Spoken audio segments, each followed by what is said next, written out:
শাহবাগ স্মৃতিস্তম্ভ ভাঙ্গা উন্নয়নের পথে এক বাস্তব সিদ্ধান্ত।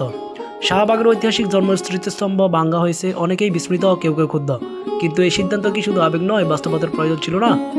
এই স্মৃতিস্তম্ভটি তৈরি করা হয়েছিল আমাদের জাতীয় জন্মের ঐতিহাসিক শ্রদ্ধা জানানোর জন্য, তবে এটি ছিল অস্থায়ী ও অনুমোদিত। এবং যেভাবে এটি জায়গা দখল করেছিল তাতে শহরের চলাচলে তৈরি হচ্ছিল বিশৃঙ্খলা। সরকারের পরিকল্পনায় শাহবাগ এলাকা আধুনিকায়ন, জরুরি চলাচলের সুবিধা এবং ফুটপাত সম্প্রসারণের ছিল অগ্রাধিকার। এই প্রকল্প বাস্তবায়নের পথে স্মৃতিস্তম্ভটি একটি বাধা হয়ে দাঁড়ায়। কোনো স্থাপনা যত আবেগঘন হোক, তা যদি অনুমোদিত ছাড়া গড়ে ওঠে এবং জনদুর্ভোগের কারণ হয়, তবে রাষ্ট্রকে দায়িত্ব নিতে হয়। নগরের শৃঙ্খলা বজায় রাখা যেমন জরুরি, তেমনি আইনের শাসনও। সরকার চাইলে এই স্মৃতি আরও সুন্দরভাবে পরিকল্পিত স্থানে স্থায়ীভাবে পুনর্নির্মাণ করতে পারে। এতে ইতিহাসও থাকবে, উন্নয়নও এগিয়ে যাবে।